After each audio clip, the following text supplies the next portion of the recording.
Good morning, you all. As John said, I'm K.O. Hurston of the Knoxville Bar. Although I've lived in Knoxville for, 25 years, I guess now, or maybe about 20 plus. I am a native Nashvilleian, a Vanderbilt graduate, so I do feel like that gives me some Nashville credibility, hopefully, with you all. What we're going to deal with here is the case law and new legislation that's come out in the last year. And over the course of the year, the Court of Appeals and the Supreme Court issues hundreds of opinions on Tennessee family law. And unfortunately, I spend my nights and weekends parsing over the language, and I summarize those cases, the important ones I think, on my blog. And that amounts to about 100 cases a year. And for this CLE, I whittle that down to just the ones I think that you really need to know have occurred during the year. And I'm also looking for cases that I think will arm you when you're in court. I want you to have recent cases that you can go to the judge and say, this case says I'm right. This case supports my argument. So that's what we're going to cover here in this portion of the seminar. We're going to break it down into these categories.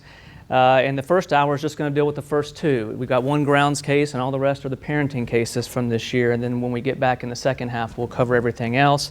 We have a lot of information to cover. We're going to move very quickly. So let's go ahead and get started with our case on grounds. Mr. Harper, you've come here asking for $1,760, which you say is enough money to pay for 16 therapy sessions. My lying and stealing and everything that I was doing, it was as a direct result. Now, Mrs. Hicks, you have a lovely voice, but I don't want to hear it now. I wasn't living with her. She wouldn't let me stay here, so I was going to Buffalo. So you're saying you have a problem with your anger? Yes, and I'm going to anger management class. That's right. That's what the humming is coming from. Oh, that's what the humming is for. It's an exercise so that is to keep me calm you. Yes, to when keep you me are calm. excited in a state of agitation. Your Honor, Your Honor, Your Honor, Your Honor, Your Honor. Not only is the woman here, but the woman and the ring are here. So we're going to bring in the woman and the ring. Now, listen, you hum or whatever you need to do, but don't look over there. Woo. Yeah. Why are you talking while I'm talking? Oh, my Lord. Now, wait a minute. Hang on.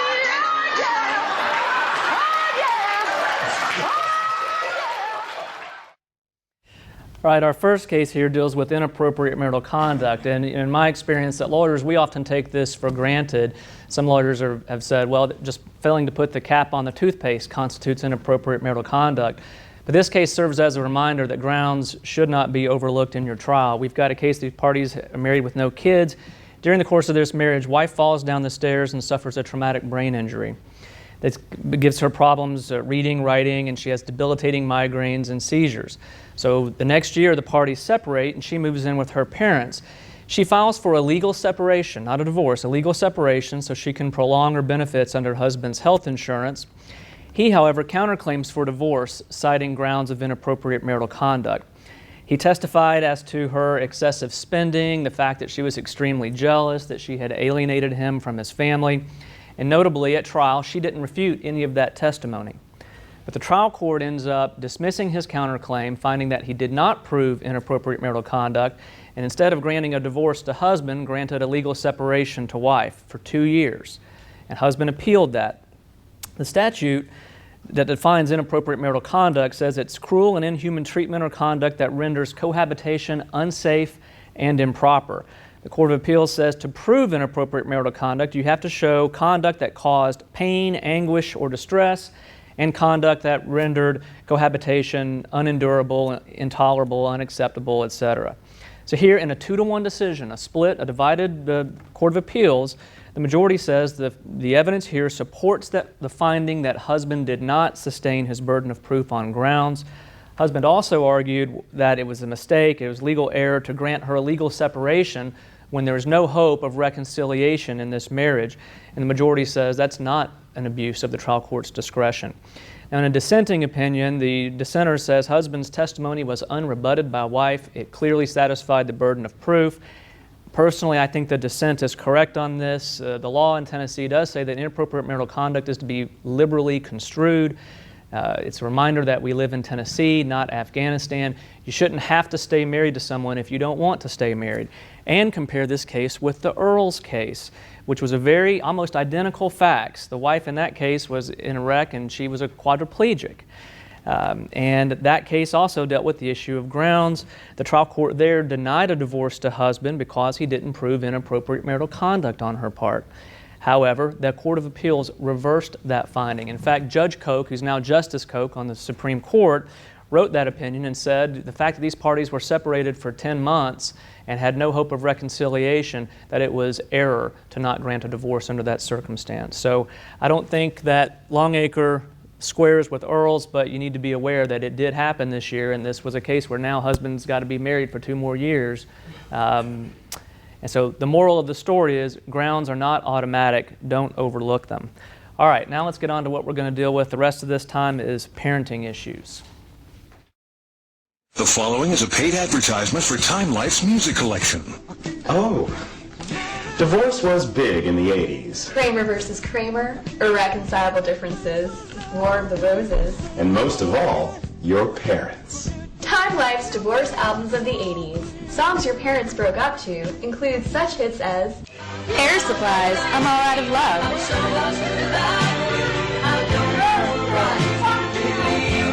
You can remember the songs your mom listened to as she got ready for dates, like Carly Simon's Coming Around Again.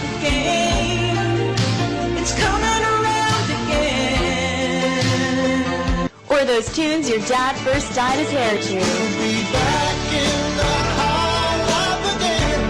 The melodies your mom played the first weekend she sent you to your dad's. Or how about meeting your dad's first underage girlfriend? That was cool. It was the heat of the moment. Telling me what my heart meant. And who can forget the music your mom used to get her figure back? She's a maniac on the floor. Or when mom called the lawyer to take dad for everything he had. I tied up my point of view. I got a new attitude. Or your dad trying to buy back your love. Don't know when we'll get together then. Or when mom kicked dad out for good. Now I'm only falling apart. There's nothing I can do. A total eclipse of the heart. All right, our first case illustrates the importance of proving domestic violence when you're having your initial custody comparative fitness analysis. Here we have an 8-year marriage that produces 1 child, and mother testified to numerous instances of domestic violence by father. She said he had slammed the shower door so hard that it broke the glass, which he admitted to, but said that was an accident. She did testify that, or he admitted to her claims that he had punched a hole in the wall when the child was there, that he had smashed their wedding picture when he was angry, and even threw a kitchen faucet at mom when the child was present. The trial court, however, finds that the best interest analysis weighs equally here, and so since dad is awarded the marital residence, he's also named the PRP, so the child would have some stability there in his residential setting. The trial court did not address this domestic violence that mom raised, but it did order dad to complete anger management classes, and mom was given 132 days a year. So mother appeals and says it's error to designate dad as the PRP. And she cites this statute that says that a parent's residential parenting time shall be limited if it's determined that the parent engaged in abuse. And abuse is defined as inflicting or attempting to inflict either physical injury, putting someone in fear of physical harm, damaging property. And the Court of Appeals looks at the record here and says, you know, dad here admitted to several instances of abuse. The trial court even went so far as to order him to complete anger management counseling. So therefore, this statute requires that his parenting time shall be limited. And in that scenario, it is legal error to designate him as the PRP. So the Court of Appeals reverses custody here, names mom the PRP, and remands it to the trial court to set dad's parenting schedule in light of this shall be limited language in the statute. So in your initial custody determination, always look for a history of domestic violence. Don't overlook that, because as this case shows, a finding of domestic violence or any kind of abuse can be dispositive to your custody and PRP designation. All right, here's a case from this year that I think is helpful for you when you're advocating for more parenting time for your client. We've got a 5-year marriage followed by a 3.5-year divorce. And during that 3.5 years when the divorce was pending, Mom was the PRP. The proof showed the child was happy and well-adjusted during that time.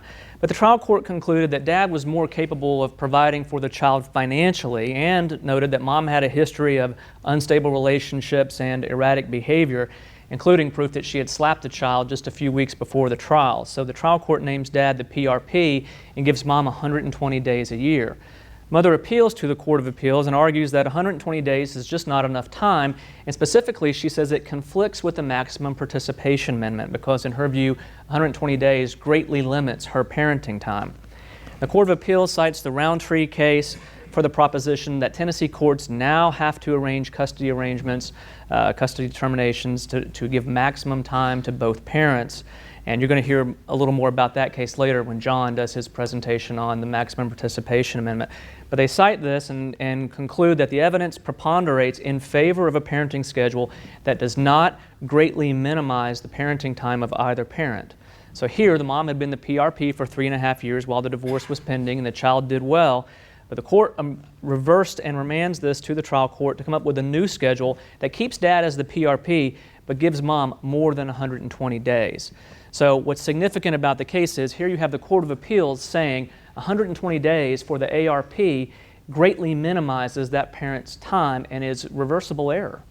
So when you are the ARP's attorney and you want more than 120 days, pull this case out. I think it can be useful for you. But it's not all one-sided. We do have some case law that arms you when you're arguing against equal time. This is one of those. We've got a 14-year marriage with 2 children. Both parents are psychiatrists. The proof shows that the kids had some ADD issues and therefore they required a lot of structure. Mom, of course, testifies that Dad had minimal involvement in parenting, that he was always working overtime even though they didn't need the money. Dad says, well, not exactly. I was heavily involved in the kids' upbringing and I want equal time. The trial court finds that Mom had been the primary caregiver of the kids, that she was the mover and shaker, and she was the one who was really in charge of the children, and that Father worked a lot and just wasn't there like Mother was. Trial court says that's not necessarily a bad thing, that's just how some families work. But equal time, following that kind of history, equal time would be disruptive here, particularly where you've got some kids that need a pretty structured existence. So we're going to name Mom the PRP, and Dad gets 134 days. He appeals and again says it's error to not give me equal time. The Court of Appeals says, look, in fashioning a schedule, we have to do more than just figure out how much time you exercised prior to the divorce and apply that same ratio to your schedule post-divorce. That's not how we do it. We have to focus on what's in the children's best interest. No one's saying here that Dad was an absent parent or wasn't involved, but the proof here showed that Mom was a more consistent presence in the children's lives, and therefore it was not an abuse of discretion to not give Dad his equal time as he was requesting. So when you're facing an equal time argument, you might want to look at this case to help you out there. Okay, here's a case that is helpful when you are in your comparative fitness analysis and you want to use the other party's sexual conduct, their private sexual conduct against them in that analysis. Here we have Dad in New Jersey, Mom lives in Tennessee. They had a very brief marriage that resulted in a child. During the course of this brief marriage, Mom had 5 extramarital affairs. She had her married boyfriend's name tattooed on her pubic bone. She texted a picture of that to Father. The record also contained various explicit sexual photos of Mother with one of her pregnant friends, and she had texted those photos to Father and also to other men. The mother argued, well, and I need to point out, the record also contained a lot of examples of her emotional instability and some erratic behavior as well, and just poor judgment. She says, look, I should be the PRP because I've always been the PRP for this child. I've always been the primary caregiver. Dad's up in New Jersey. Dad says, no, I should be the PRP because this child needs stability and needs safety, and Mom just can't do that. The trial court agreed with Mom and designates Dad as the PRP. He appeals, and the Court of Appeals says the evidence is undisputed that Mother exercised poor judgment and she's less likely than Father to provide a safe, stable home to the child. And they comment that while it's nice that by the time the trial rolls around, she could see there was a problem with the graphic photos that she had texted to Father and to other men, the court says it's disturbing that it took her so long to come to that realization. The Court of Appeals specifically says that her private sexual conduct is relevant to her character as it relates to her ability to parent. Now, of course, They never mention any causal relationship between these private photos and her private conduct and her parenting of the child. But the trial court was reversed here, and father was designated as the PRP. This kind of case troubles me, and it seems like every year there's one or two of these where a court moralizes on a parent's private conduct, and it bothers me unless that conduct somehow impacts the child or it shows some sort of causal relationship. And in fact, it conflicts with other law from the Court of Appeals. So when you're wanting to use a parent's private conduct against them, cite this Ward case. When someone's trying to do that against your client, look to the Curtis case, where the court held custody decisions should not punish parents for perceived moral shortcomings absent demonstrated adverse consequences to the child. So in other words, you've got to show that causal relationship between the parent's conduct and some impact on the kid. Or you can use the Lockmiller case as well, where the court held that a parent's sexual indiscretion does not disqualify the parent from receiving custody, but it may be relevant if it involves child neglect. So they say it's not even relevant unless there's a causal relationship between the child.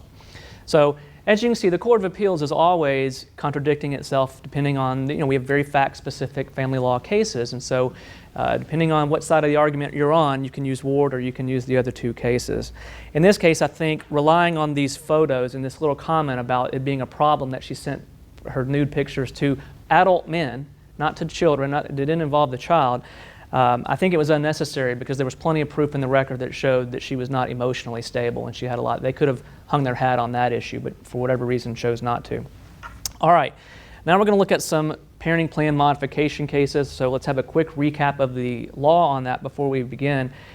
We know that modifying a parenting plan is a two-step process. We have to show there's a material change, then we get to the best interest analysis.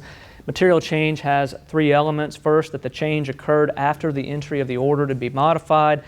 The change was not known or reasonably anticipated when the order was entered, and the change affects the child's well-being in a meaningful way. There are no bright line rules on when a material change has occurred, and we know that not all material changes are created equal. In fact, the statute sets out two different standards. A2B is the standard we use when we're changing custody or changing a PRP designation. The Court of Appeals says this is a drastic remedy and is considered to be the much more stringent standard as compared to A2C, which is what we use when we're just changing the schedule. The Court of Appeals says that's a very low threshold and should be easy to meet. Well, what happens when we're changing to equal time or from equal time? Well, over the last few years, the court has clarified that when we go from 50-50 time to unequal time, that constitutes a PRP change. Therefore, we use the A2B standard for material change. When we're going from unequal time to equal time, that's not a PRP change, and so we're just using A2C. So it sounds simple, but as you'll see, there's a lot of confusion in this area of the law. We're going to start with this Armbruster case. It's a recent case from the Tennessee Supreme Court that I think represents a significant change in the material change analysis. We have, at the time of divorce, mom is the PRP, dad has alternating weekends. He petitions to modify, seeking more parenting time. He says he's moved a short distance away, he's remarried, but his main material change is that his work schedule's changed. He's a dentist. He used to work at someone else's practice. Now he's gone out and set up his own dental practice, and so now he's off every Friday. So his weekends can be longer. He can have more parenting time. Mom argues that's not a material change. The trial court says both homes here are stable, the kids are happy and well adjusted.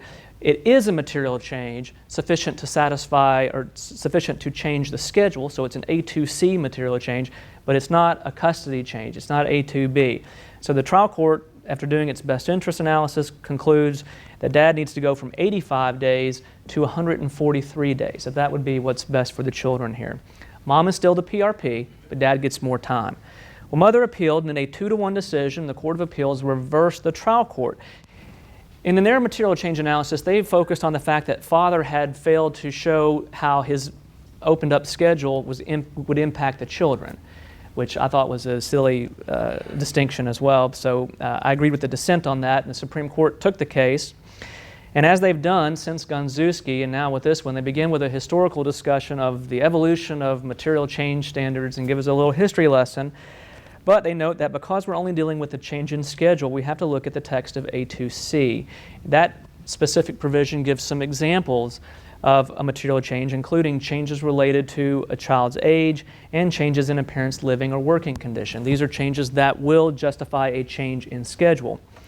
The court concludes that after looking at this, well, gosh, both of these examples that are in the statute are things that are reasonably anticipated at the time the plan is entered. These are reasonably foreseeable. So therefore, we have to conclude that the legislature did not intend to limit modification of a schedule, of just the schedule, to changes that are reasonably foreseeable at the time the parenting schedule was established. So that's the holding of the case. If you want to modify a parenting schedule, that can be based on changes that were reasonably foreseeable when the schedule was established. It applies to parenting schedule only. It doesn't affect the analysis for custody changes. So you still have to show that that was something that was not reasonably anticipated. I think this represents a change in the law, at least in terms of meeting that low threshold for A2C. Although I will tell you that the courts have been sidestepping this foreseeability factor whenever they've deemed it appropriate.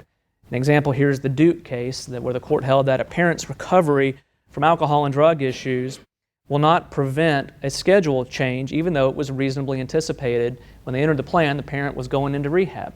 So at that point you can anticipate that he's going to come out of rehab and be clean, and when he did and sought to modify, mom says, wait a minute, that's not a reasonably, that was reasonably foreseeable that he would come out clean. That's why we set the schedule, and the Court of Appeals said, get out of here, that's ridiculous. Or you can even look at the Boyer case, where the holding was that reasonably anticipated changes can trigger reconsideration not just of visitation but also of custody. Now, I don't know how that stands up in light of Armbruster, but there is that case. So if you're getting hung up, if someone's giving you a lot of pushback on this reasonably foreseeable factor, these are the cases you're going to want to look at, depending on what side of the argument you're on. Now, I also want to bring to your attention some interesting dicta at the end of this opinion. This is the first time the Tennessee Supreme Court has commented on the maximum participation amendment from 2011. They specifically say, just at the end, in like a throwaway line at the end of the opinion, they say that when Dad here went from 85 days to 143, it moved him closer to the statutory goal of maximum participation. So that raises a question to me, does that create an equivalency between equal time and the statutory goal of maximum participation? If you're arguing for equal time, certainly you'll want to pull that dicta out and say, look, the Supreme Court says that's what we're going for here is equal time. Now, I don't think that's correct, and you'll hear more about that later, but it doesn't matter what I think. When you're arguing, this is something you can use if you're on that side of it. Now, in footnote 22, though, the Supreme Court, I think, gives us what I believe is the correct interpretation. They say the amendment, the maximum participation amendment, was not a change in policy, but was just a more specific statement of existing policy, of existing law. So basically, it wasn't supposed to change the way we analyze custody cases and parenting schedules. It's just there to emphasize that this is what Tennessee was supposed to be doing all along. It's just an emphasis that we want to have the kid involved with both parents as much as possible. So if you're arguing that the maximum participation amendment is really just meaningless, or is supposed to be meaningless, you might look at that footnote 22 as well and say, here the Supreme Court says it doesn't change anything. It's just an emphasis. We're reminding you of what the law has always been. So it gives you a little bit of argument either way. All right, here's a case that deals with what happens when we have guns in the home with children. When these parties get divorced, mom is the PRP. 6 years later, this 10-year-old child tells dad that mom's leaving me home alone. The proofs show that mom would go out at night drinking at a local country club. Father saw some text messages from the child to the mother saying, Mommy, when are you going to be home? I'm hungry. But father really got alarmed when the child came to him and said, Daddy, how do you fire a gun? And he said, Son, why are you asking me about that? And it turns out mom showed the child where she kept a handgun under her mattress and said, here's what you can use if you need protection while you're home alone. So dad petitions to change custody. Trial court finds that mom's behavior placed the child at a risk of harm and it was detrimental to the child's well-being. However, it was not enough to justify it wasn't enough of a material change to justify a change in custody. It wasn't an A to B change, so we're not going to give dad any relief. But it did order that all weapons in the home have to be locked or concealed. That's it. Well, dad's unhappy. He appeals. The Court of Appeals finds, look, the record shows mother consistently exercised poor judgment, put her needs and desires above the child's. If best interest means anything, it means putting a kid in an environment that will best serve his physical and emotional needs. So here the evidence preponderates in favor of a finding that dad's home will do that. trial court was reversed and custody was changed to Dad. On the issue of guns in the home, the court makes some interesting comments. They say, first, it is wholly inadequate to order that a firearm in a home with a child merely be concealed. That's not enough. They say that this can be stated as a rule that any firearm in a home with a child must be securely locked in a device made to ensure that the child can't access it. So I think this case stands for the proposition that you have to have a gun safe when you have a kid in the home. You can use this case for that, and if anyone gives you pushback, pull this case out, because I think the Court of Appeals is very clear here that that's a requirement. All right, this case I think is helpful for you when you're arguing, when you're in your post-divorce and you have joint decision-making at divorce time, and now that's not working out and we want sole decision-making and we're fighting over who's going to be the sole decision-maker or if anyone's going to be. This case I think is helpful. It gives you some guidance there. When these folks get divorced, mom is the PRP and dad has 125 days. They have joint decision-making authority with an unusual arrangement where the guardian ad litem is actually the tie-breaking vote. So when they can't agree, they're supposed to go to the guardian. And I don't know if that's something that's common here in Nashville, but we don't do that in Knoxville, and I found that unusual. Anyway, several years later, mom requests sole decision-making authority. She says, we've been unable to agree on anything. By way of example, the proof showed the child was allergic to cats and dogs, and despite being fully aware of this, Dad continued to bring cats and dogs around, or the cats around the child. And Dad said, well, just better grooming of the cats would really solve this problem. He lays off on mom and says, well, mom's been making unilateral decisions in violation of the parenting plan. She doesn't even consult with me, and the trial court found that to be true as well. Trial court concludes, though, that these parties just can't get along and they might never be able to, so we're going to modify the parenting plans that says if they can't agree, they come to me. I'll be your tie-breaking vote. And mom is not satisfied with that. It wasn't working with the guardian, and it's not going to work any better with the court. She appealed, and the statute sets forth the criteria for what we use when we're allocating decision-making authority, and it includes a parent's history of participation in decision-making, as well as a parent's ability and desire to cooperate with the other parent. The Court of Appeals here says there is no doubt that it is in a child's best interest to have decisions made without undue delay and stress. And where the parents are unable to agree on things, you have to give decision-making authority to one or the other. And here, because mom is the PRP, she's the obvious person with whom to place this responsibility. So I think this language can be helpful to you if we're in a sole decision-making dispute and you represent the PRP. The Court of Appeals says that's the obvious choice, or at least you can argue that that's what they say. That's the language they use, but you can argue that it would apply to your case. So here the trial court was reversed and the Court of Appeals gave sole decision-making authority to mom. Here's, out of all the relocation cases this year, there's only one I think that I want to bring to your attention. This case is going to be useful to you when you're resisting relocation. Here we have parents, they've got 2 kids. Mom is the PRP, dad has 100 days of parenting time. Well, mom ends up marrying a wealthy resident of Wisconsin, and she notifies dad that she intends to move with the kids up there, and he opposes that.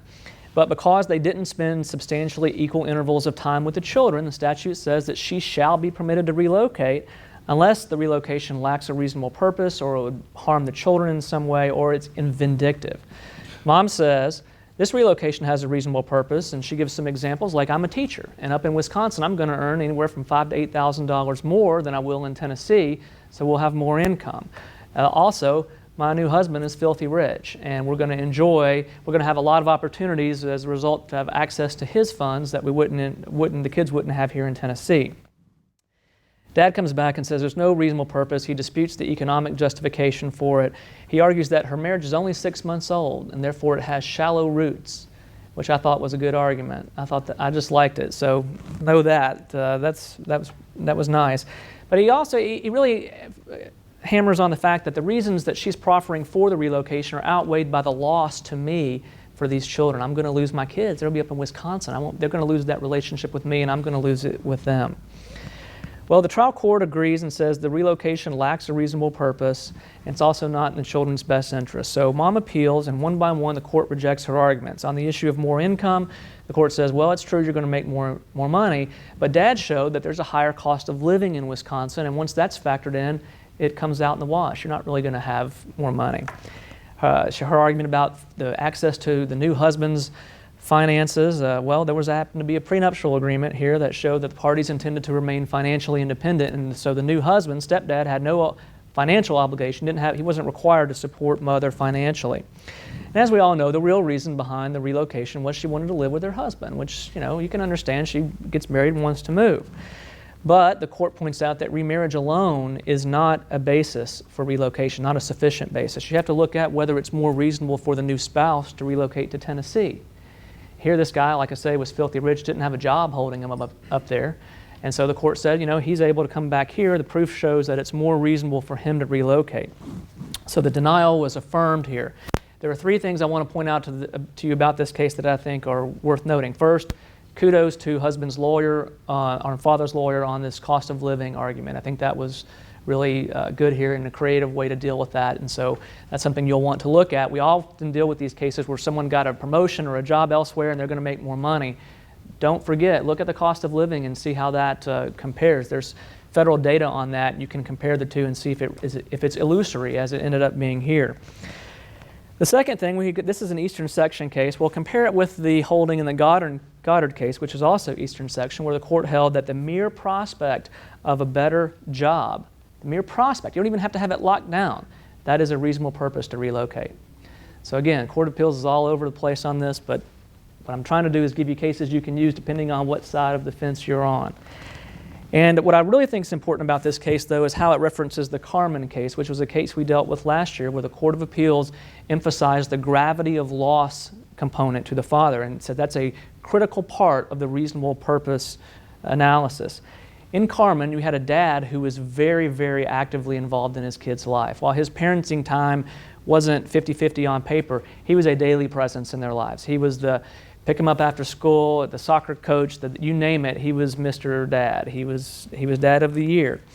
And so the court in that case said, he was so involved that the gravity of loss to him was the critical component in denying the relocation in that case. Well, my fear at the time was that case was going to be so easy to distinguish from our typical parenting case. We don't typically have the guy who's a daily presence in the kids' lives arguing against the relocation.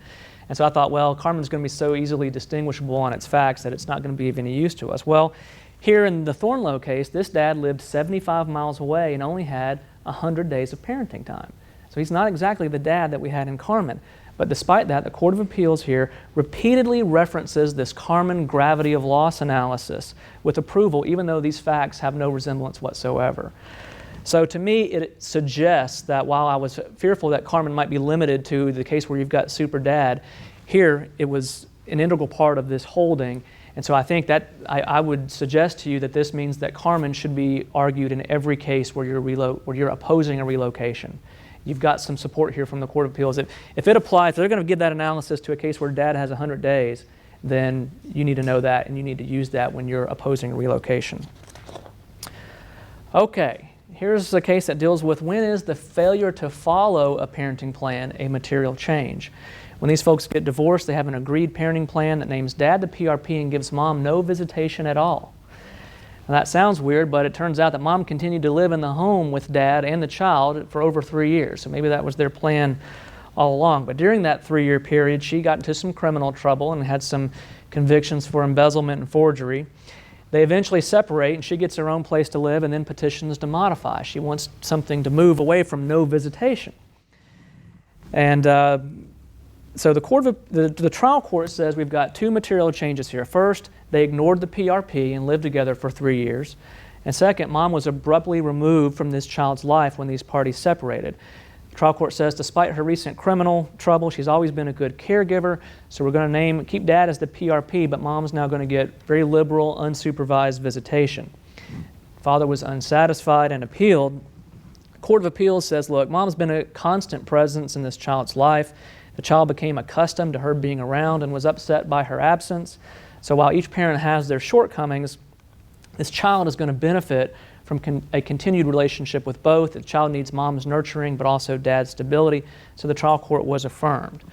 Now, so this case stands for the proposition that failing to follow your parenting plan can be a material change, at least an A2C change, sufficient to justify your visitation schedule. Well, consistent with what I'm telling you earlier about the Court of Appeals being all over the place, compare this with the Greenwood case that comes out from the middle section just 5 days later. There, the mother had allowed dad to have more parenting time than the plan provided for. And so at some point she starts to pull back on that, and Dad's not happy, and so he files to modify and says, I want the time I've been exercising all this time. I want to expand what it says on paper to give me what I've actually been exercising. And the Court of Appeals says, look, what Mom did here was an exercise in parental cooperation. That's all it was, which we want to encourage, not penalize. We want to encourage people to give you more time. We don't want to punish them so that if they do, they suddenly come back and it opens the door to redo the parenting schedule. So in Greenwood, the court says the failure to follow the parenting plan is not a material change. All right, but I will point out to you that's a memorandum opinion. So technically you're not supposed to cite that for any purpose, but I'm not going to tell on you if you do, if you try to. All right. Here's a case, every year there's one of these and it drives me insane, but this case emphasizes to you the importance of the PRP designation when we have an equal time situation. So here at the time of divorce, we have equal time of alternating weeks, week with Mom, week with Dad. Mom, though, is designated as the PRP. Shortly thereafter, Mom changes the child's school, the school the kid had gone to his whole life, and enrolls the child in a school close to where Mom lives. Well, Dad objects to this, and the trial court actually enters a temporary order keeping the kid enrolled in the school he'd always gone to. Well, suddenly, now the school board's involved. They intervene in this post-divorce case. The county school board is now an intervening party, and they say, look, Judge, our policy is the child has to be enrolled in the school where the PRP is zoned, and your order, your temporary order, violates our policy. So that's why we're here, to defend our policy. The father was zoned for the kid's previous school. And so father says, look, all I want to do is change this PRP designation so the kid can stay in the same school he's always gone to. I don't want to change the schedule. We'll keep the week on, week off. It's working great. I don't want to change anything at all, just this meaningless PRP designation so the kid can go to the school that he's gone to and stay with his friends and same teachers and all that. The trial court says, you know, this child does need stability, and Mom's unilateral decision to change schools was contrary to that need for stability. So we're changing it so where Dad is now the PRP solely so the child can stay in the same school, so we can comply with the school board policy. The equal time schedule is unaffected. Mom appeals from this. And the issue is, for the court, the legal analysis part of it is this a material change sufficient to change the PRP? And what the Court of Appeals concludes is that it is not a material change sufficient to justify what they term as a change in custody. They say the school board policy was available to both parents when this plan was entered. It was foreseeable that one might move to a different school zone. Therefore, this is not an unforeseeable material change. And after Armbruster, that's still a component, that's still a requirement for material change when we're changing custody. So the trial court's judgment, you have a judge who concludes that it's in this child's best interest to stay in the same school. That judgment is reversed because of this PRP designation. All right, I'm going to give you a quick rant, just bear with me. It bugs me to no end when I see a court giving substantive meaning to a PRP designation when you have equal time. PRP, let's just remember, the primary residential parent is a term of art. It is defined in the statute as a parent with whom the child resides more than 50% of the time. In an equal time case, by definition, neither parent is the PRP. However, there's another statute that requires us to designate somebody, one of them, as a PRP solely for the purpose of complying with some state and federal statutes and some insurance policies that require that designation. That's it. So when you have an equal time scenario where neither parent is the PRP as it's defined, we have to pick someone just for the hell of it, treating that as a substantive award of custody is ludicrous. I just think it's completely illogical. As this case points out, the child's best interest here loses to some legal technical mumbo-jumbo that it's supposed to have no meaning whatsoever. So the moral of the story is, when you have equal time, don't think this PRP designation is meaningless. Sometimes in mediation you say, oh, who cares, let's flip a coin, doesn't matter. She wants to be named PRP, let's agree, whatever. Absolutely not. It matters, because if you ever have to change off that, you're looking at that change of custody material change. It's hard to do. So this is something that I think you need to fight for, believe it or not. As dumb as it sounds, this is what the Court of Appeals is saying on this, and there's a couple other cases that are similar. There's a handful of these every year, and it just drives me nuts. All right, we've got several grandparent visitation cases this year, and so a couple that I think are important, including from the Supreme Court. So I want to give you a quick recap of the law on that. Grandparent visitation is a 3-step process in the analysis. You have to satisfy each step before you move on to the next one. The first is that the grandparent has to show one of 6 situations under 306A. So an example is one of the parents has died, the parents are divorced, kids lived in the grandparent's home for 12 months, so forth. If you get through that, then you get to step 2, which is actually a 2-part analysis. First, the court has to determine if that relationship is significant as it's defined in 306B2. That includes kids live with grandparents for 6 months or longer, grandparent was a full-time caregiver for 6 months or more, grandparent had frequent visitation with the kid for over a year.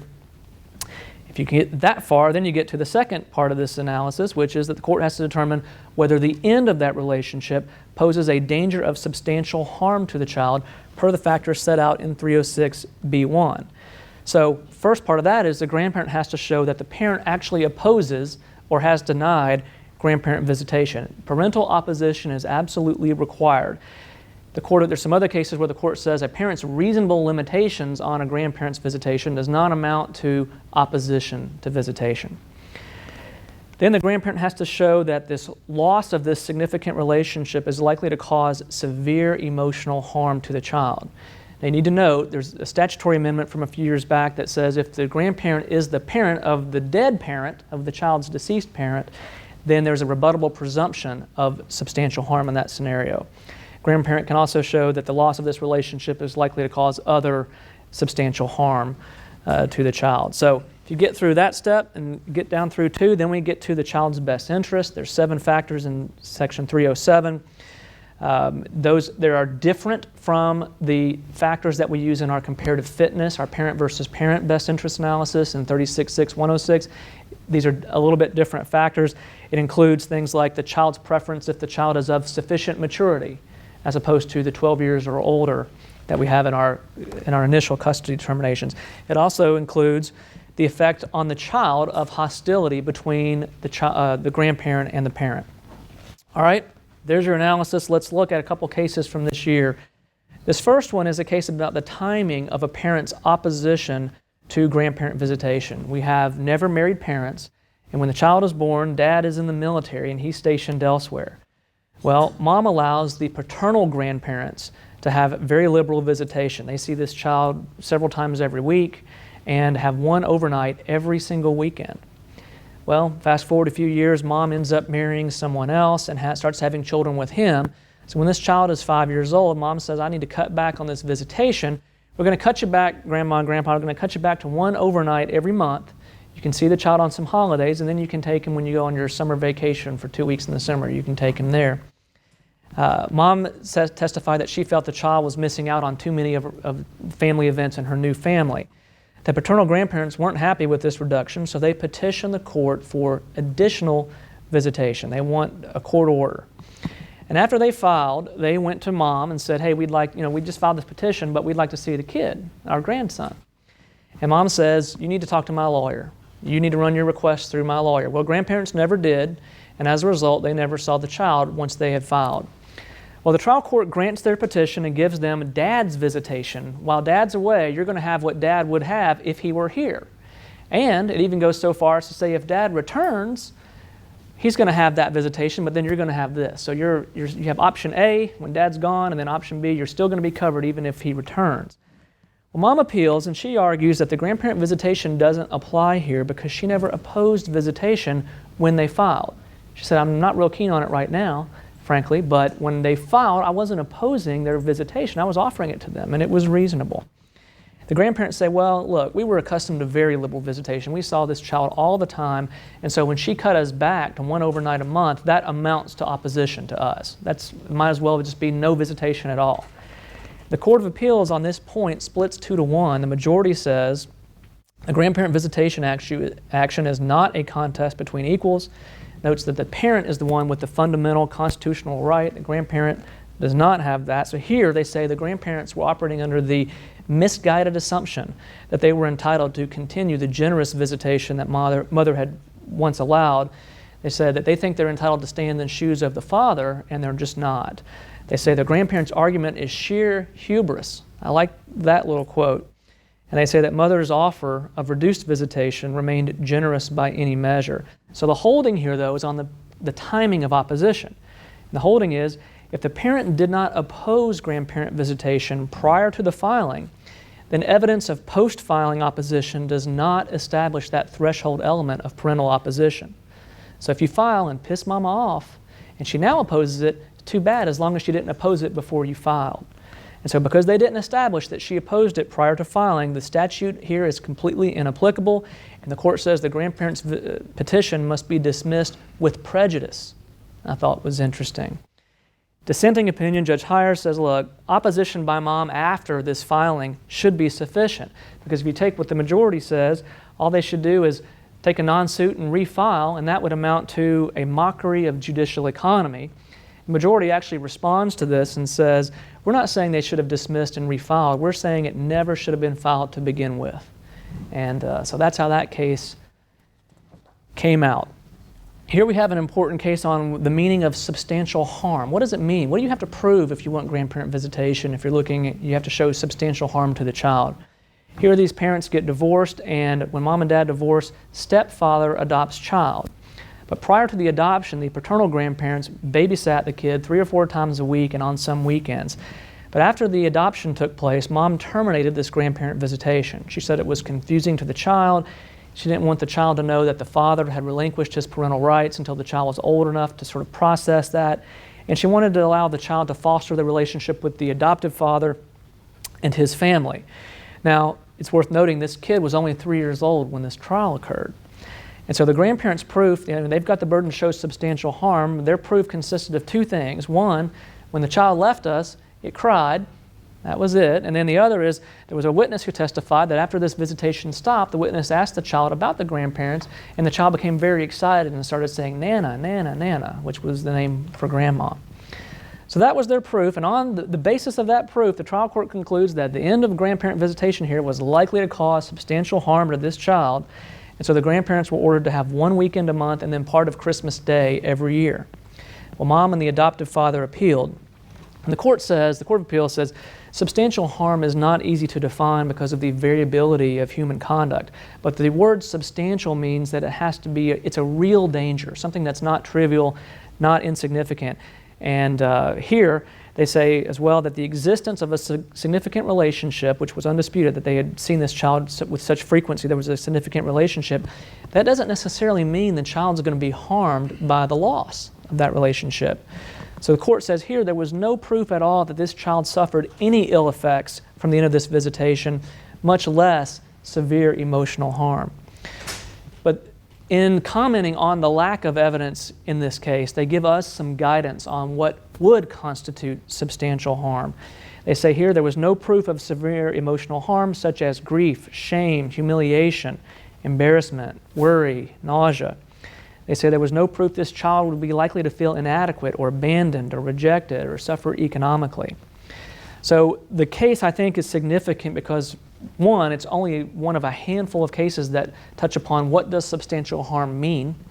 And here they actually go so far as to give you some examples. So when you are drafting your pleadings, or certainly when you're preparing your proof for trial, you're going to want to focus on some of these categories they give you. These are the things that would satisfy this if the proof were good enough. So they give you some examples of what might qualify for that standard. All right, we have a Supreme Court case on grandparent visitation this year that deals with the standard for modifying grandparent visitation. So when they get divorced, mom is the PRP, dad has supervised visitation, mom marries stepfather, and the paternal grandparents want grandparent visitation. Well, mother agrees with this, and they enter an agreed order for grandparent visitation. So she does it by agreement. Fast forward a few years, stepdad adopts this kid and father's parental rights are terminated. But the adoption order specifically says we're not modifying the agreed order for grandparent visitation. So later, grandparents get a little antsy and they petition to modify to increase the visitation. They want more than what the order that they've been living under for several years, more than that order provides. Well, mother and adoptive father, they retaliate and say, we're going to counter-petition to terminate it. Let's cut it out completely. No more grandparent visitation. The trial court denied both petitions and the grandparents appealed, and the issue was, what are the standards that govern a modification? The Court of Appeals issued 3 separate opinions, which guarantees that it's going to get to the Supreme Court. The majority, though, said that you've got to show there's been a material change that presents a substantial risk of harm if the modification is denied. So in other words, there's a higher standard for a grandparent seeking to modify than there is for a parent seeking to modify. That's what the Court of Appeals says. Well, the Supreme Court gets the case, and they know it's a case of first impression, and really there's no controlling authority.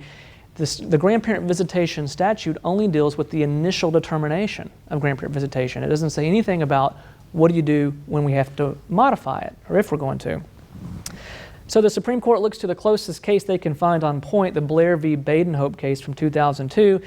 That case held that in an action between a parent and a non-parent, the parent's superior parental rights attach to the initial custody order, but not to any subsequent modification. So in other words, once a parent loses or gives up custody, gives up their rights once, the straight best interest analysis applies thereafter. At that point, you're treated like any other parent v. parent dispute.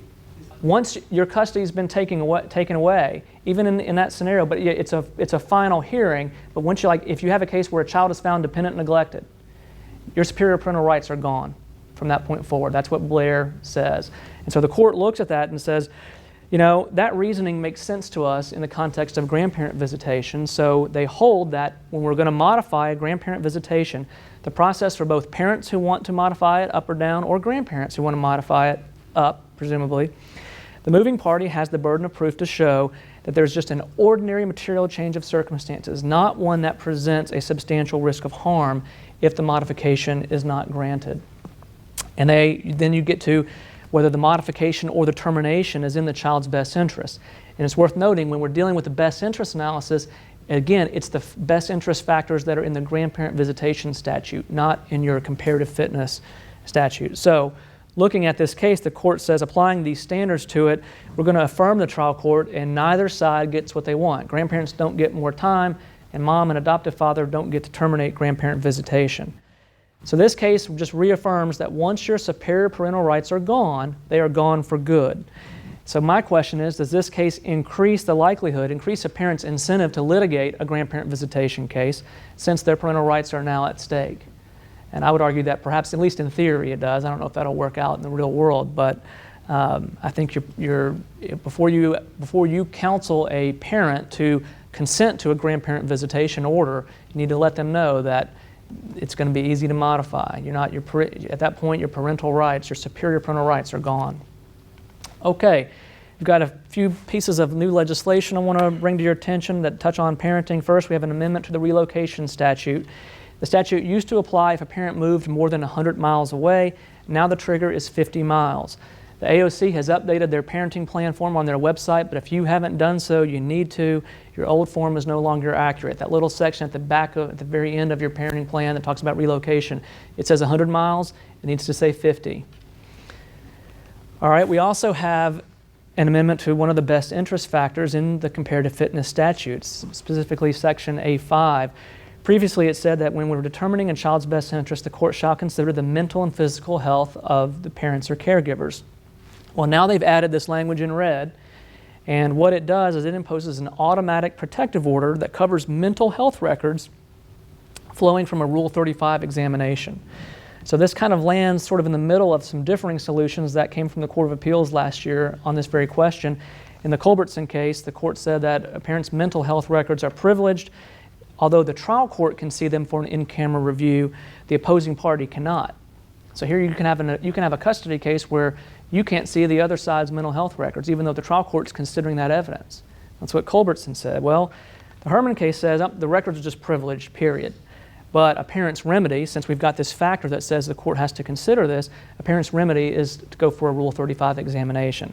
So I think this amendment somehow tried to kind of land in the middle of those. I don't know why, but I also don't know why it's limited to mental health records. Of course, your ordinary medical records for a physical ailment or condition are just as privileged and just as confidential as anything else. So I would argue that it really just covers anything that's privileged, anything that enjoys that same healthcare privilege. I see no reason to differentiate mental health versus other types of privileged material.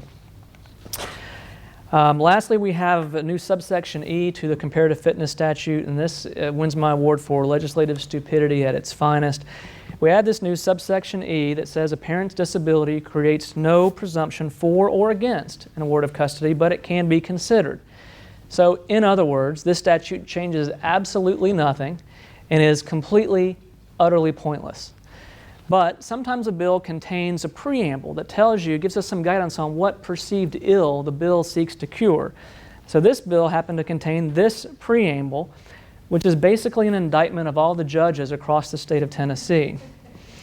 So this is your legislature at work here in Nashville. We're going to offend a co-equal branch of government while at the same time absolutely do nothing to change the legal analysis or to change anything in the substantive law of the state. So if that was the intention, good job, legislators. You're doing great work. That ends our section on parenting issues. We have to take a quick 10-minute break, and we'll come back on maximum participation.